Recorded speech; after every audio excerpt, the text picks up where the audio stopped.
Have you ever meditated before? If yes, good for you. Meditation is a powerful tool to build focus, relieve stress, and cleanse your mind of trash. However, it doesn't cover all aspects of mental development.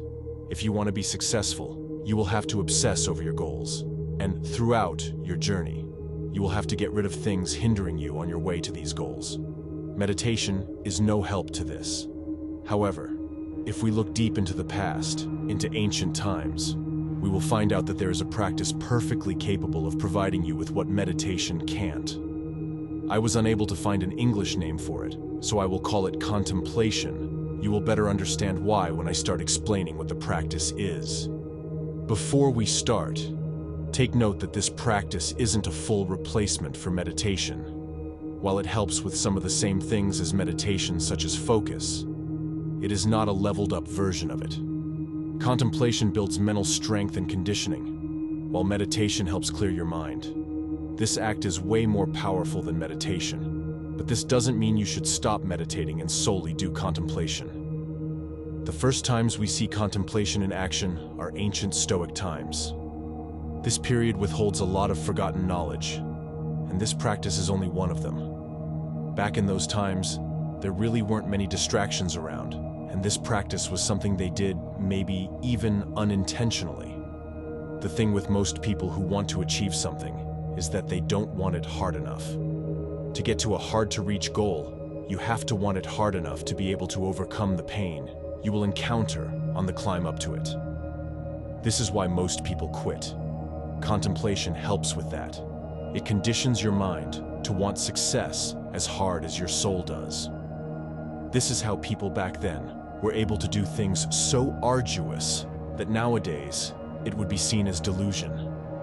Their minds were in perfect unison with their souls. They had one task in mind, and they were willing to give away everything for it. A huge part of contemplation is educating your will. Most people have a wrong understanding of what the word willpower means. They think it is a sort of talent, and that being strong-willed is a part of someone's character. They couldn't be further away from the truth.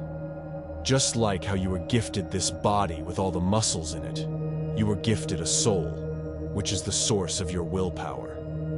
Your soul has the ability to override the animal body it is in, and that is what separates humans from animals. Just like a muscle, your willpower can be trained. It can be taught to overcome the wiles of the devil. The most important step in training your will is acknowledging that your will is indeed trainable. Start each practice of contemplation with the intention to train your will, and then your mind. This will gradually make your will more moldable, and thus, you will be able to strengthen it. While acknowledging the malleability of your will is important, the hardest part is actually convincing your mind to want to shape it. This is what the root of contemplation is.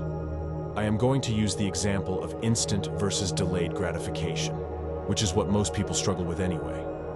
Let's say you are someone who is addicted to quick shots of dopamine, and thus can't chase delayed gratification such as exercise and learning.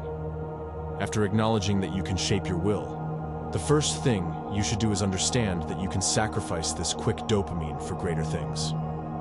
Think of a person that worships money. They are all around us nowadays. If that guy can sacrifice his name, his life, and his honor for money, what prevents you from sacrificing 2 hours of your day for a healthy and content life in the future? Accept that chasing delayed gratification is how you should live your life. Accept that you have to get these shots of dopamine out of your life. The things we talked about until now were just the foundations. Now that you have unlocked your will for molding and accepted that you indeed want to mold it, it is time to start the actual process. Start by coming up with reasons to give up instant gratification. In contemplation, we utilize these reasons with the power of words. Think of how a ring of a bell can create trauma for someone, or how the word fat can be someone's worst insecurity. We tie up these words to the act we want to quit. Acknowledge, preferably aloud, that chasing instant gratification is why you are lonely, fat, poor, or whatever your worst insecurity is. This way, you will condition your mind to associate that action with the state of being fat and destroy your desire to do it. Then, acknowledge how by chasing delayed gratification, you can be content, healthy, aesthetic, rich, whatever your aspiration is. This will make your mind see the previously arduous action as one that is now enjoyable. Lastly, associate your will with words such as strong, capable, and powerful. Repeat this cycle many times, and your will and what was previously a challenge for you to start will now be an easy task.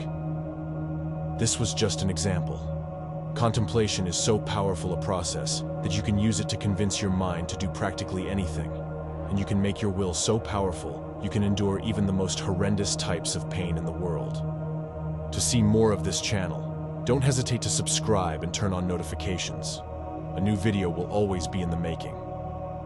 To explain contemplation fully to you in the format of a video is a challenge. It is a process that is shaped according to the performer, and every little thing involved in it plays a purpose. While making this video, I took knowledge from many sources, but by far the biggest one was the book The Education of the Will by Jules Payot. Many self-help books are made famous on social media, but I have never seen somebody mention this gem. I heavily encourage you to read it. It is what introduced me to the world of self-betterment, before self-improvement influencers were even a thing. While it is written for students of the 19th century, most of the things said in it still apply to our time. Don't forget, knowledge without action is no use. After this video, you may watch more, but don't restrain from applying the information you gain to your life. Stay tuned for my next videos. We will all make it.